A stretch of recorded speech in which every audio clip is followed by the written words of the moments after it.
Good morning and welcome to another edition of Rainy Days Podcast. I'm your host, JJ Foster, and it's my pleasure to have two great guests. And we're going to continue on a discussion that we had at our last podcast. I think you all remember we talked about downsizing, and Linda Golden walked you through all the steps that were needed when we talked through downsizing. And now we're going to add to the other aspect of downsizing, the emotional aspect of downsizing. So Linda brought in some help. She had to bring in the one, the only Sondra Brooks to help her out with this discussion. And we talked a little bit, Linda, when we're talking about people living in homes. I mean, you use yourself as a personal example. People living in their places of residence have family memories, been in their homes 30, 40 years, 50 years in some instances. And now it's for whether it's a divorce, whether it's through death, whether it's through personal finance, folks need to downsize. Let's talk about that. Continue that discussion and things that you have to help people through when you're working with them. Yeah, we talked a little bit last month about not only just downsizing in general, but we also talked about the emotional aspects of downsizing, especially for senior citizens. So this month, we're going to talk a little bit more about the emotional side of downsizing. You know, we all accumulate stuff over the years, but that stuff has lots of meaning to all of us. There's so many memories and, photos and pieces of furniture and, our gardens and our flower beds. There's an attachment to all of that. And so when you leave all that behind, you're leaving a piece of your own self and a piece of your memories behind. So we're going to talk a little bit more about that. And like JJ said, it could be because you just feel like, okay, this house is too big for me now, or I can't afford to maintain it any longer, or there's been a divorce, or there's been a death of a spouse. There can be a myriad of reasons why a person needs to downsize or wants to downsize. But no matter what the reason is, there's still an emotional attachment to that home that you have lived in for 20, 30, 40 years or more, and all of the memories that are attached to that address, to that place. Yeah, and one thing, again, I remember I touched on at our last interview, you're a legacy one, you the head honcho, you running things, you developing, you're a realtor. You have to do so much more because again, when you talk about emotional, that's reaching out for almost being a psychologist or a psychiatrist. And it's funny, and again, Sondra, I joke about you being the hired help and coming in because you're an expert on this, but you truly are because you are an advocate, and I've seen you at work and take people basically by the hand and walk them through different processes of different programs and things that are out there. I mean, what do you bring to this conversation? How can you help? Because Linda paints a picture. Here we are. Hey, my kids grew up in this house. I got all this stuff, and now you telling me I got to get rid of it or I have to move it. I mean, what advice would you have for somebody? Well, it's interesting because I myself experienced that as well. When I moved from my home, the emotional attachment to things that others may think are not important are real. And it is not an easy task to decide what to take or what to leave, or if you're going to sell something or give it away or keep it.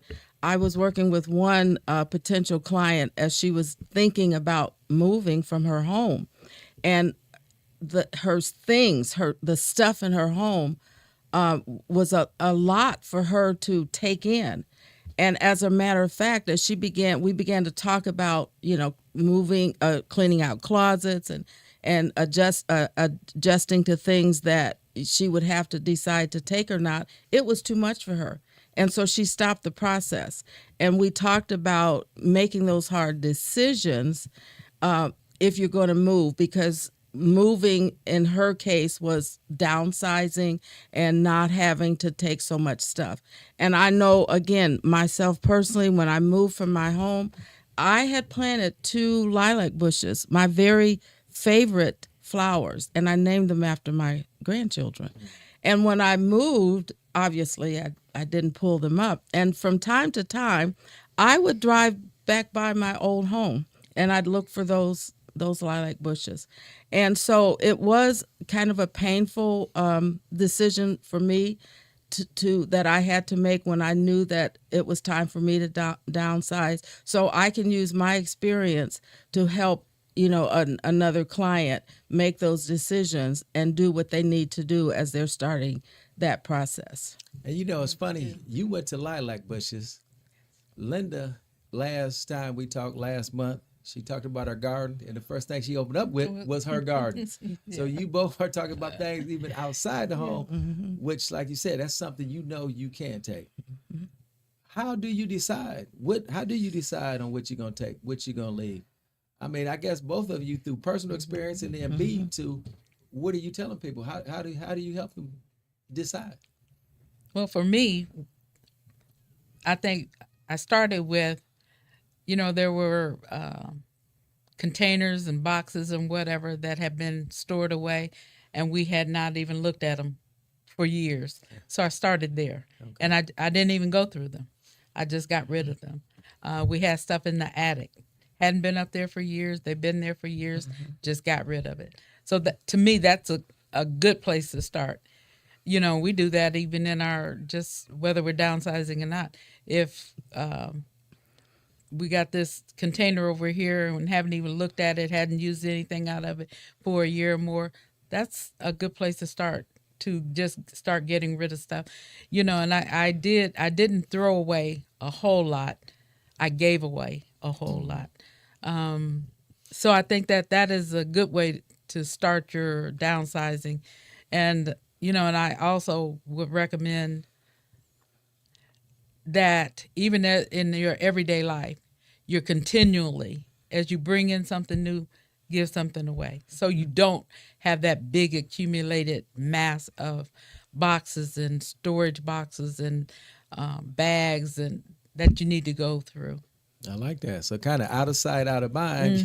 You haven't been in contact with this stuff in years. Yep. It could easily go. Son, what you had to add to that? Well, I was going to say the same thing. That those boxes and bags that are stored away, you haven't touched them. You haven't even gone in there to notice that they're there. And I think some of that is the emotional attachment to that, whatever's in there. For some reason, some people may think getting rid of that means getting rid of what that represents. If it's a relationship or a time in your life. I remember when I first knew that I was going to move, I had a love seat, and in that love seat, I do believe I had every card that I'd been sent over my many, many, many, many years. You talk about hard to get rid of that. I actually transferred them to another container and took them with me. And after some careful thought, I knew that it was time to let that go. And so maybe bringing it with you for a temporary period, but I knew I didn't want to keep accumulating stuff. And it was really hard, but I let the whole container of cards. I even had deflated balloons that I'd been given. I'm not a hoarder, but I did I did keep a lot of from old relationships, beautiful, beautiful cards and pictures and things. So it's the emotional attachment, and you can't always regulate that. And you can't, and even when you're working with a client, you don't want to push that aside. You have to acknowledge that with that person and talk through it with them, and then let them decide, okay, I'm not going to get rid of this. I'm going to take this with me. Okay, that's okay. Do you have a place for it when you're, at your next location? So the emotional part is real, and we have to acknowledge that. No question. Now, I love Linda's idea about when you get something new, you get rid of something. That's beautiful. That's being preemptive that a lot of people really need to understand. And again, out of sight, out of mind. Shout out to my sister-in-law, my wife. Hey, y'all heard that right now? Yeah, because we're going through that right now. And it's I ain't gonna say downsizing, but we're consolidating. She's got a house, I've got a house. renovating one house, and it's so funny. So while they're renovating the house that we're gonna live, which was my house, I've been out at hers. Hey, I'm looking at all the stuff that she got. It's like, hey, Okay. what she gonna do? So on my side, I took a lot of stuff because there's so many different places that I'm gonna hit on too that you can Yeah. give stuff to. I give a blue jacket. I'm just taking my clothes, giving them the blue jacket. I mean, suits. I don't wear a lot of suits anymore. Yeah. So I'm gonna bless somebody. Hey, they can have Yep. these suits. But to your point, I noticed with me living out of her house and my little minimal clothes that I have, hey, I've been all right. I've been been all cool. right, So yeah. therefore, I don't necessarily need that stuff. And I think as we get older, Yep. That's you what I was gonna understand say. that. You Yeah. know, when you're young, you got to have, room full of Yep. clothes and 10 different pair of this and 10 different pair of that. But the reality is you only wearing a couple different items a day and really don't care how you look. Yep. Yep. And that is so true. And that's, and that's one thing as you get older that you do learn. You don't need a lot of stuff. And as far as clothes are concerned, we tend to wear the same few outfits all the time because they're our favorites. And so we, begin to, like you said, bless others, be able to give that some of that other stuff away, be able to share, from the blessings that we have, to be able to share that. Yeah. And again, some of the agencies that I talk about, Blue Jacket for clothes, we have Habitat, and the Restore will come to get your stuff. You have Mustard Seed that you can donate, furniture to, things of that nature. Salvation Army, I think everybody knows about that. United Way, I think they have some avenues to give things away. Any other agencies that out there that you guys may utilize or will recommend to people? Well, those are certainly, Goodwill. yeah, the Goodwill as well. Those are certainly pretty common, and it's important to keep in mind that you're not necessarily losing, but you're really gaining because you're blessing someone else. You're helping someone else. I know a part of what I was doing when I was moving, I had a gentleman that came to purchase one of my items, and there were a lot of things in the garage, and I just gave him. He just moved to the city, just gotten a new home, and so I just gave him lots of other things to start his home because I didn't need it. I knew I didn't need to take that with me. And in my case, moving to even a smaller place to live, I knew I couldn't. But it's important to keep that whole vein going now. As we all have been saying, we don't need a lot of stuff.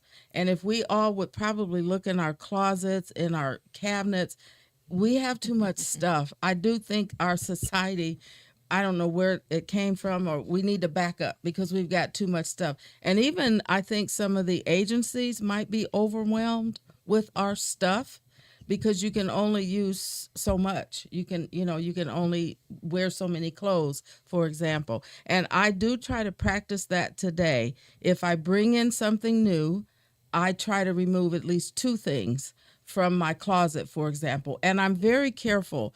I realize I don't need it. Do you need that? No. I think I have every kitchen tool, and I don't cook as much as I used to, etc. So I think it's a good lesson for all of us to keep in mind. You just don't need a lot of stuff, and we can be a blessing to someone else. Exactly right. Now, we know there's physical things that happen to us going through this process. Physical, we talk about emotions and feelings. Talk about some of those emotions and feelings that go along with having to downsize. And I think that's important because so many people think that they're unique to their situation. But talk to things to that what people would feel. So now they can hey, okay, wow, that is exactly what I'm feeling. But they know that you understand. I think, our situations are different. When we were downsizing, we sold our home. My husband was still alive. When she sold hers, her husband had passed. So there's a different dynamic there. So her dynamic and her emotions are going to be deeper than mine because I was taking my whole family. My husband, we were moving together. She was moving after having lost her husband. So, for me, it was about the accumulation of stuff over the years and deciding what to take, what not to take, and whatever. For her, totally different. So I'll let her speak on. Yeah, and I remember that whole process. Even after, you know, it wasn't shortly after he died, but it was actually a couple of years when I really began to remove his things and some of his personal items and things in the garage and so on. And as I was starting the process of moving, some of those items I would encounter, and I of course had to slow down and focus on the task at hand. And I decided that I certainly could not take everything and did not need to. And there were things I gave away, but I did put together a box and I still have it.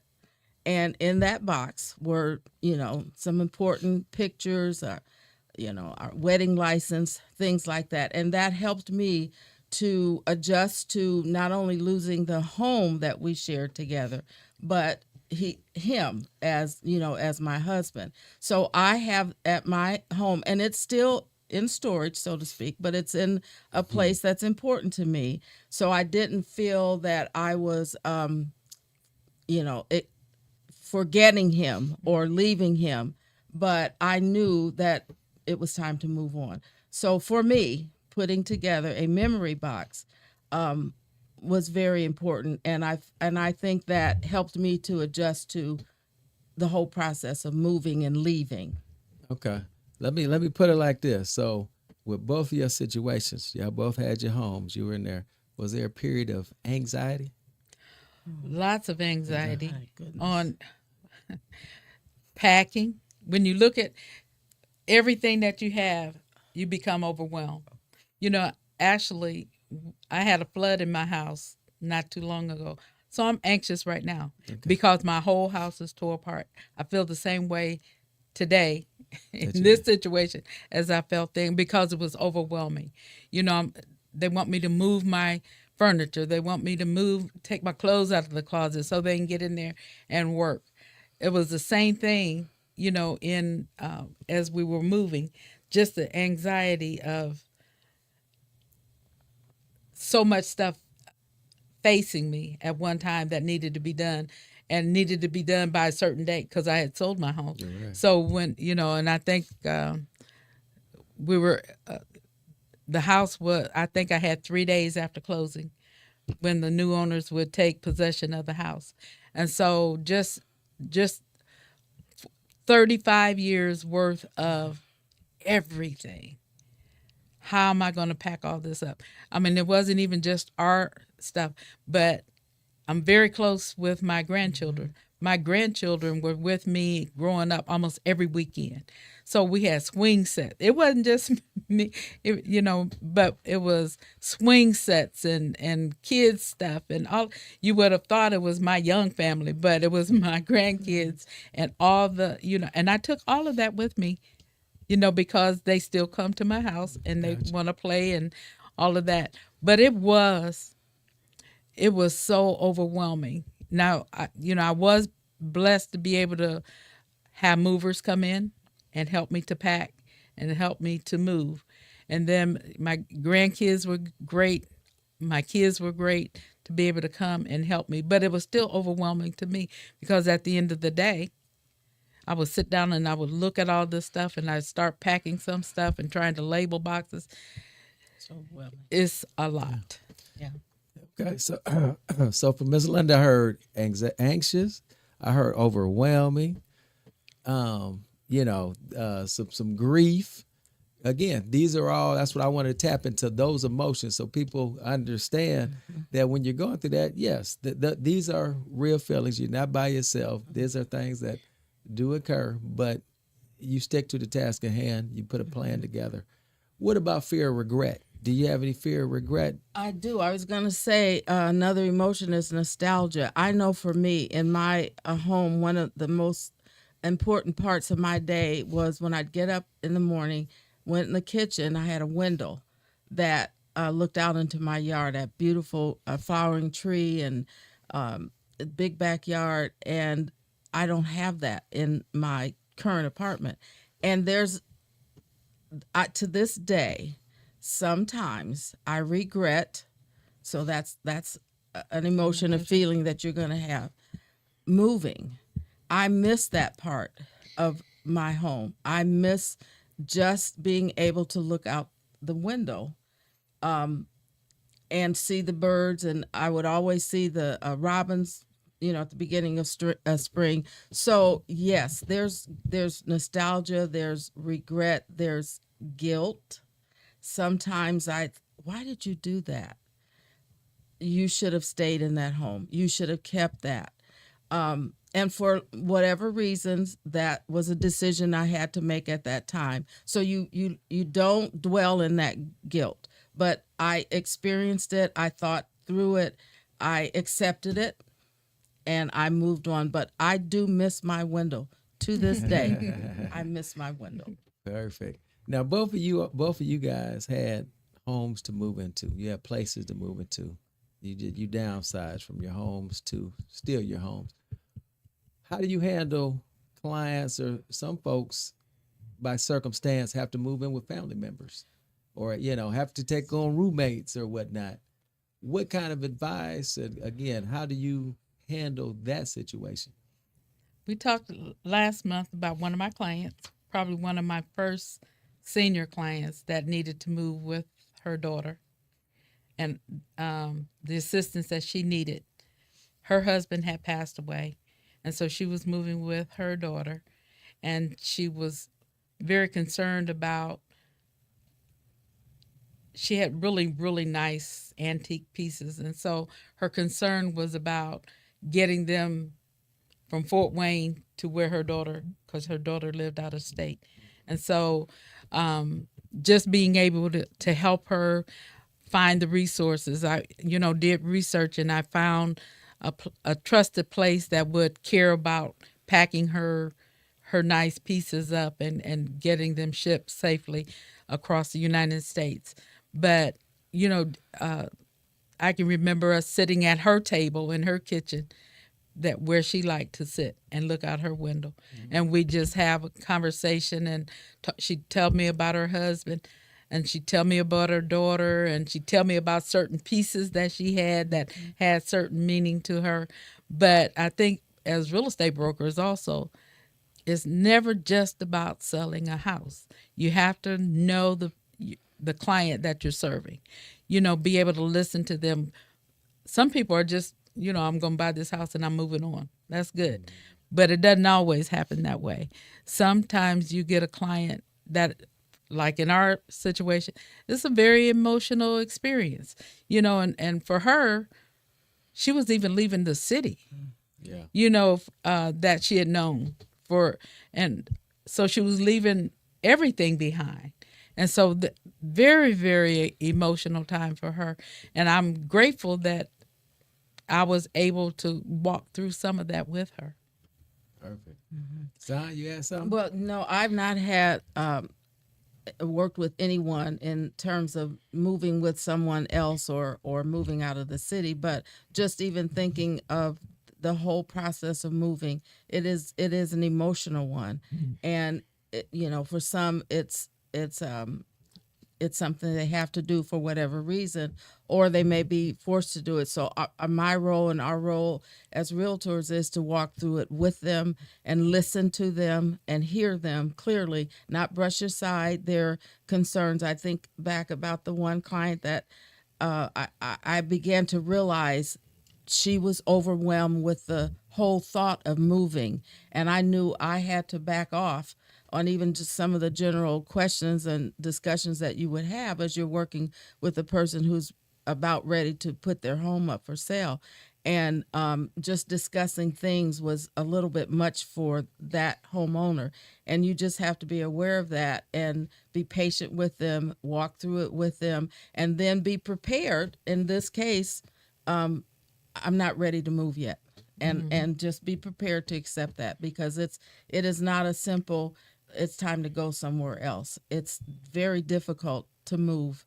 It's very difficult to rid yourself of things that are important to you, that you have had all your life, and they're things, but they're important and they matter to you. So that's just something we as realtors have to keep that in mind. Now, I sit there and I listen to both of you two, caring and compassion, and I appreciate that. Like what you just said, you're validating people's feelings and understanding. How do you balance that with? I heard you talk about the lady that had antiques, real antiques versus something that is not an antique, just some junk that they want to hold on to.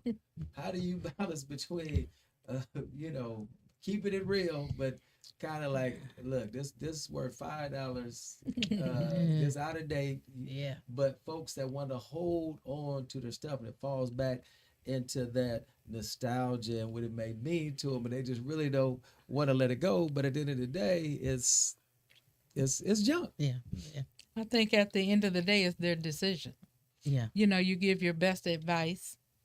In terms of the client I had, would it make sense for her to pay for shipping for something that had sentimental value, but it had no monetary value, where she had a lot of stuff that had both sentimental and monetary value. It made sense, to pay to ship that. Would it make sense to ship something else that didn't have any monetary value in light of what you're going to have to pay to get your other stuff shipped? Okay. So, but I think at the end of the day, it's not our decision to make. We advise, and then they make the final decision. Yeah. So, and I love the fact that, like you said, you guys open-minded. It's not our decision to make. In so many cases, though, you get kids involved.